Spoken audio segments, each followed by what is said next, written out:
नमस्कार साथियों सबसे बड़ी बात है कि समायोजन के बाद अब प्रमोशन होंगे। और काफी टीचर परेशान है कि भैया कौन सीनियर कौन जूनियर। अब कोई मृतक आश्रित में भैया नौकरी पाया तो कौन वो सीनियर होगा या जूनियर होगा।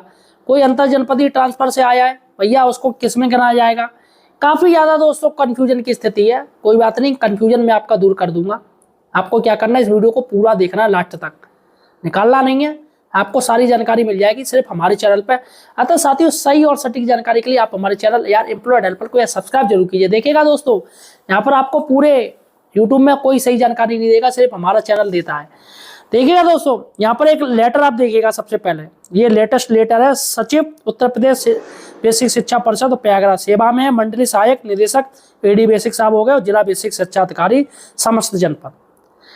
यहाँ पर है वरिष्ठता सूची उपलब्ध कराए जाने के संबंध में। तो यहाँ पर वरिष्ठता सूची मांगी जा रही है और लास्ट डेट दे दी है 4 तारीख। 4 तारीख आज 3 हो गई, कल 4 हो जाएगी।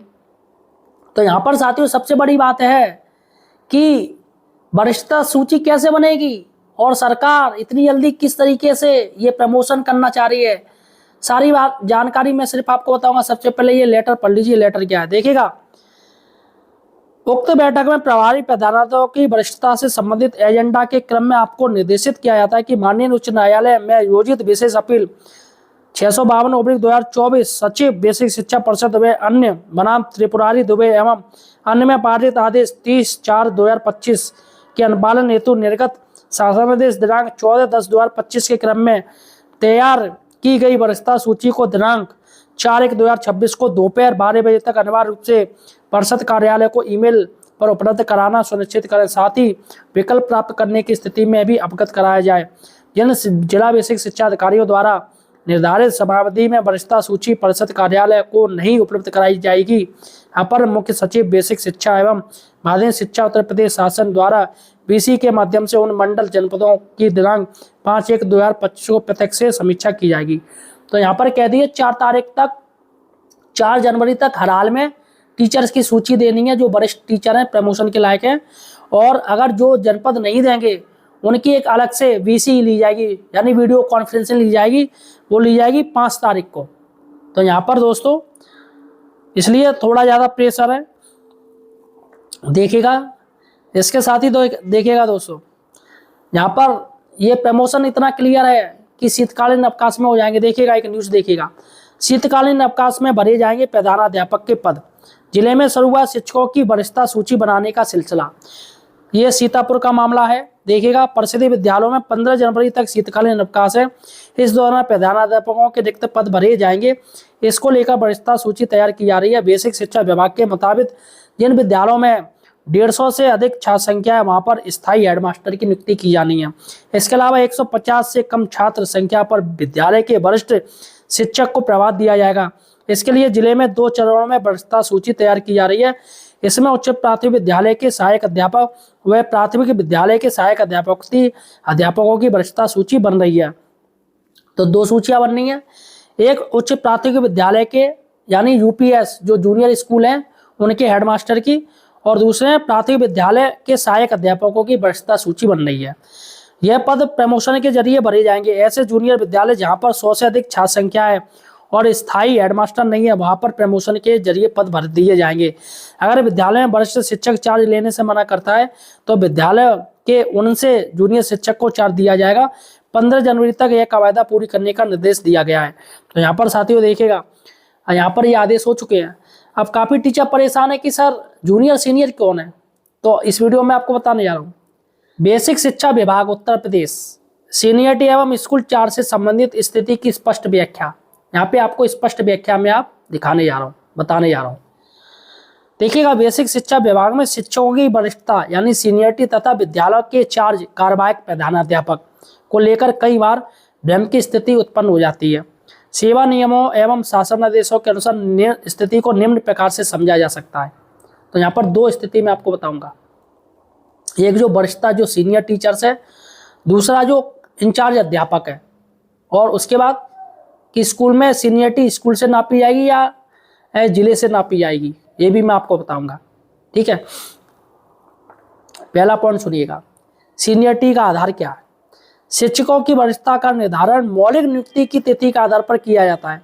जिस शिक्षक की नियुक्ति पहले हुई है वही वरिष्ठ माना जाएगा। ध्यान दीजिएगा, वरिष्ठ शिक्षक वही रहेगा। जैसे मैं आपको बता दूं, यदि शिक्षक ए की नियुक्ति तिथि शिक्षक बी से पूर्व की है, यानी दो शिक्षक आए ए और बी, तो यहाँ पर ए पहले आया उसके बाद बी आया है, तो यदि शिक्षक ए की नियुक्ति तिथि शिक्षक बी से पहले की है तो शिक्षक ए वरिष्ठ होगा, भले ही शिक्षक ए किसी अन्य जनपद से स्थानांतरित होकर वर्तमान जनपद में आया हो। तो कहते ना भैया कि इनकी सीनियरिटी शून्य होगी, ये गलत है, ऐसा कुछ भी नहीं होता है। जैसे कोई टीचर मैनपुरी में है, 1 जनवरी 2026 को उसको ज्वाइनिंग लेटर मिला, मतलब आदेश हो गया, अब 15 दिन का टाइम मिलता है स्कूल ज्वाइन करने का। अब किसी ने 1 तारीख को कर लिया, 2 तारीख को कर लिया स्कूल ज्वाइन, और किसी ने किया 14 तारीख को। तो ऐसे में अब क्या होगा, पहले ये नहीं होता, पहले होता था कि जो भैया स्कूल ज्वाइन कर लिया वो सीनियर हो जाएगा, नहीं, अब सिर्फ एक नियुक्ति मानी जाएगी कि 1 जनवरी को आपको लेटर मिला है और 15 जनवरी तक आपके पास टाइम है। अब चाहे आप किसी भी टाइम लीजिएगा, लेकिन एक नियुक्ति मानी जाएगी फिक्स। अब स्कूल से नहीं मानी जाएगी कि आपने स्कूल ले लिया तो आप हो गए पहले, अब नहीं होगा, यानी जिले की जिले से मानी जाएगी। और कोई टीचर ट्रांसफर लेके आया है, जैसे किसी की भर्ती हुई है, मैनपुरी वाले टीचर की 2013 में भर्ती हुई है और किसी की हुई है 2015 में, अब वो टीचर आया, अब चूंकि वो ट्रांसफर लेके आया तो जो चार्ज है वो ऑलरेडी जो 15,000 भर्ती के उसके पास है, और वो जबकि 2013 की उसकी भर्ती है, तो यहाँ पर चार्ज उसी के पास रहता है और वो चार्ज देता भी नहीं है। वैसे ही चार्ज का काफ़ी ड्रामा चलता है और कायदे में उसको चार्ज मिलना चाहिए, लेकिन इसका मानना है कि भैया उसकी सीनियरिटी जीरो हो गई। कैसे होगी जीरो भाई, कैसे होगी जीरो? तुमसे तो वो सीनियर रहेगा क्योंकि उसकी ज्वाइनिंग 2013 की है, तुम्हारी 2015 में हुई है, तो अंतर नहीं है। अब चूंकि विभाग ने एक ऐसा नजरिया बना दिया कि भैया जे पहने तो इनको चार्ज रहने दो, ये जो हो रहा है ना, ये वरिष्ठता, ये सब ये इसी ड्रामे की वजह से हो रहा है। ये जो सीनियर टीचर हैं जिनके पास चार्ज होना चाहिए उनके पास नहीं, बल्कि जूनियर टीचर्स ने चार्ज ले रखा है जो उनसे छोटे हैं, जो कि गलत है। देखिएगा, जनपद परिवर्तन का प्रभाव, जनपद यानी जिला परिवर्तन से क्या प्रभाव होगा। देखिएगा, सेवा की निरंतर समाप्त नहीं होती है, मौलिक नियुक्ति तिथि यथावत रहती है, केवल जनपद स्तरीय वरिष्ठता सूची में पुनः क्रम निर्धारित होता है, अतः कैडर या सेवा स्तर की वरिष्ठता समाप्त नहीं होती है। देखिएगा, जैसे कोई टीचर आया तो बाकी सारी नियुक्ति सब कुछ वही रहेगा, सिर्फ जनपद स्तर की जो सूची बनेगी प्रमोशन वाली, बस उसमें उसको नहीं लिया जाएगा, वो लास्ट में लिया जाएगा, क्योंकि वो जनपद में आया है लास्ट में, जब भी आया हो तो उसके अनुसार उसको माना जाएगा, सिर्फ ये। और बाकी किसी में कार्य में वो आगे है, क्योंकि उसकी 2013 की नियुक्ति आपकी 2015 की है। सिर्फ अगर प्रमोशन हो गए तो इसमें उसकी सीनियरिटी सिर्फ 0 हो जाएगी, वरना हर काम में वो आगे रहेगा। देखिएगा, चयन वेतनमान का प्रभाव क्या होगा। चयन वेतनमान एक वित्तीय लाभ है, इसकी वरिष्ठता यानी सीनियर जूनियर के निर्धारण से कोई संबंध नहीं होता है। 10 साल हो गए चयन वेतनमान लग जाएगा, कोई भी हो जाए, 10 साल हो गए चयन वेतनमान लग जाएगा। अब किसी का चयन वेतनमान लग गया, जैसे कोई 4200 ग्रेड पे है, सहायक अध्यापक है, 10 साल बाद उसका चयन वेतनमान लग के वो प्राइमरी हेड के लेवल पे पहुंच गया, यानी 4600 ग्रेड पे आ गया। अब वो ये ना समझे कि भैया मैं हेड टीचर बन गया, नहीं, वो रहेगा सहायक अध्यापक ही इंचार्ज जब तक उसका प्रमोशन नहीं हो जाए। तो पद अलग है और चयन वेतनमान एक अलग है, सतत प्रक्रिया वो चलती रहती है 10 साल बाद, ठीक है। और किसी शिक्षक को पहले चयन वेतनमान मिलने से वो वरिष्ठ नहीं हो जाता, ना सीनियर हो जाता, ये बात ध्यान रखिएगा, ठीक है। जब प्रमोशन होगे तभी आप सीनियर माने जाओगे, वरना चयन वेतनमान से कुछ नहीं होता। चलेगा, अब विद्यालय का चार्ज, जो हेड इंचार्ज है, टीचर इंचार्ज हेड है, इंचार्ज हेड, सहायक कार्यवाहक प्रधानाध्यापक, सामान्यतः उसी विद्यालय में कार्यरत सेवा में वरिष्ठ निरंतर सेवा वाले तथा किसी विभागीय बाधा से मुक्त सहायक अध्यापकों को दिया जाता है। इसी आधार पर यदि शिक्षक ए वरिष्ठ है तो चार्ज का प्रथम अधिकार दायित्व शिक्षक ए का ही होगा, ये जान लीजिएगा। भले ही वो अंतर जनपदीय ट्रांसफर लेके आया हो तो चार्ज उसी को दिया जाना चाहिए। अब वो ले या न ले वो उसकी हेडेक है, लेकिन ये जो कांड हो रहा है ये इसी के लिए हो रहा है, वो चार्ज उसको दिया जाएगा। अगर वो नहीं लेगा तो वो चार्ज फिर आपको दे दिया जाएगा, लेकिन उससे शपथ पत्र ले लिया जाएगा कि आगे कभी भी प्रमोशन होंगे वो उसमें भागीदारी नहीं होगा, सीधी सी बात। चलेगा, चार्ज लेने से मना करने की स्थिति, विद्यालय का चार्ज लेना इच्छा का विषय नहीं बल्कि प्रशासनिक दायित्व माना जाता है। यदि शिक्षक ए चार्ज लेने से मना करता है और शिक्षक बी भी चार्ज लेने से मना करता है तो दोनों के लिखित अस्वीकार के बावजूद प्रशासनिक आवश्यकता के अंतर्गत प्राय आदेश शिक्षक ए के नाम ही जारी किया जाएगा। केवल विशेष परिस्थितियों में जैसे स्वास्थ्य या विभागीय कारण आदि में ही किसी अन्य विद्यालय के वरिष्ठ शिक्षक को अस्थायी रूप से चार्ज दिया जा सकता है। जैसे दो टीचर हैं, एक सीनियर है एक जूनियर है, अब सीनियर ले नहीं रहा, जूनियर को दे दिया, जूनियर भी नहीं ले रहा, तो किसको चार्ज मिलेगा? तो सीनियर को ही मिलेगा।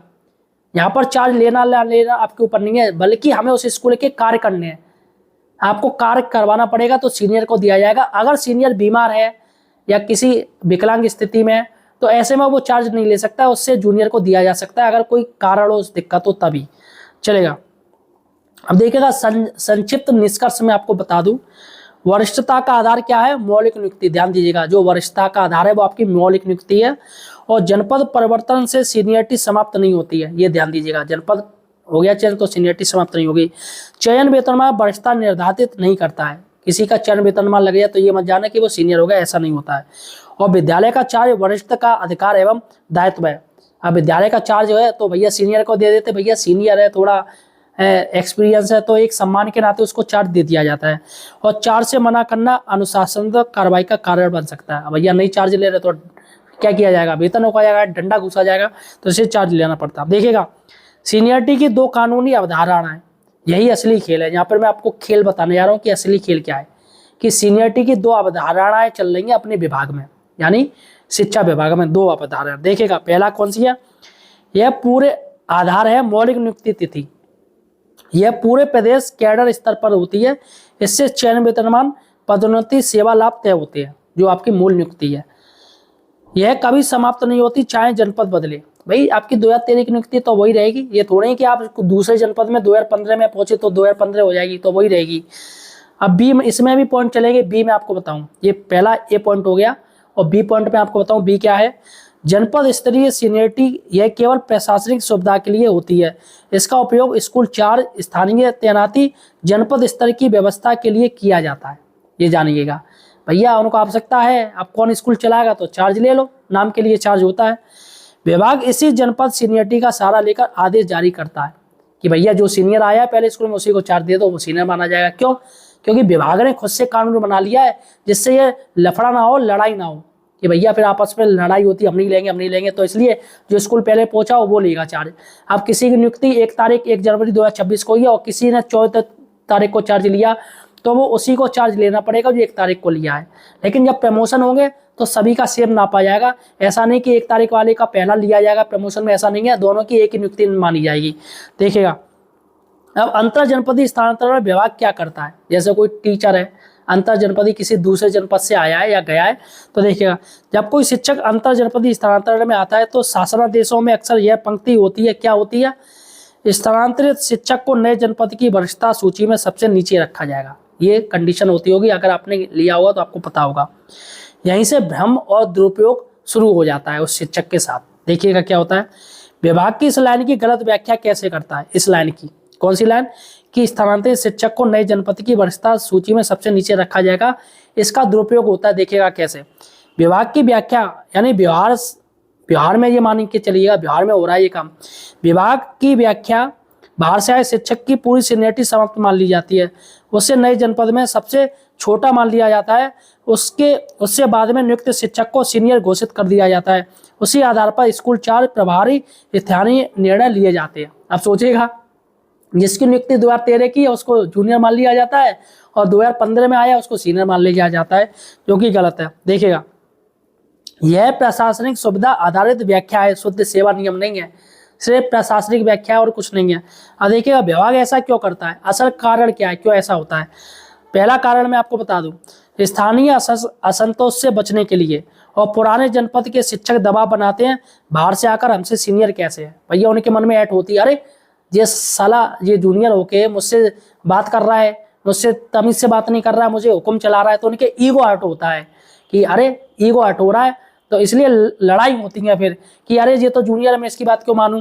तो यहाँ पर यही कारण है कि असंतोष से बचने के लिए विभाग कह देता है कि जो स्कूल पहले आए उसी को आप इंचार्ज हेड बनाइएगा, जो भी कुछ कीजिएगा, सिर्फ इंचार्ज हेड वो बनते हैं, प्रमोशन नहीं होता है उनका। उसके बाद विभाग शांति बनाए रखने के लिए आदेश दे देता है।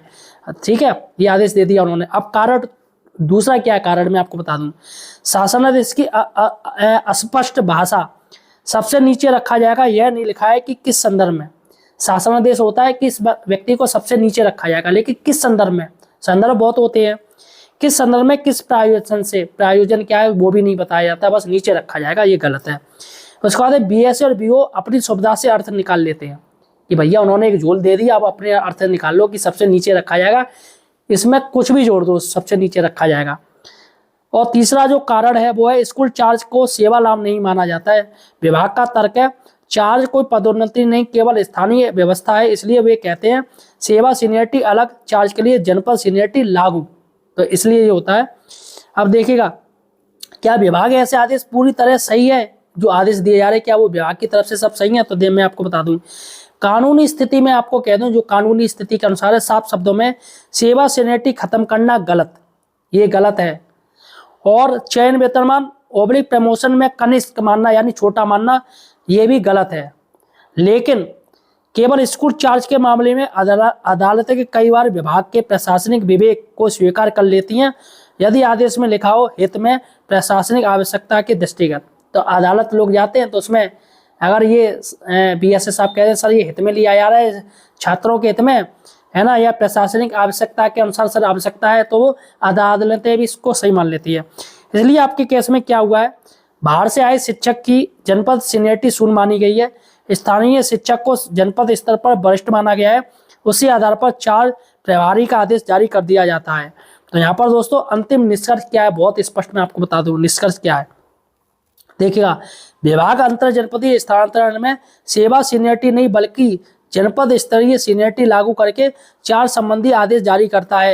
यह व्यवस्था प्रशासनिक सुविधा आधारित है, न कि सेवा नियमों की आदर्श व्याख्या है, और यह विभागीय प्रैक्टिस है, न कि पूर्ण रूप से शुद्ध सेवा सिद्धांत है। तो यहाँ पर साथियों मैंने आपको बता दी। और एक चीज और आपको मैं बता दूं कि हर जैसे जैसे प्रमोशन या ट्रांसफर होते हैं उसमें आपका बेसिक शिक्षा विभाग वो है नियमावली हमेशा नई होती है, और समय समय पर अलग अलग शासनादेश जारी होते हैं। वो विभाग अपने अनुसार शासनादेश जारी करता है, उसी के अनुसार ये समायोजन और ये आपके ट्रांसफर या प्रमोशन होते हैं। फिलहाल साथियों आपके क्या कहना है मुझे कमेंट सेक्शन में बताइएगा। आप मुझे किस जिले से देख रहे हो ये मुझे कमेंट सेक्शन में बताइएगा। धन्यवाद।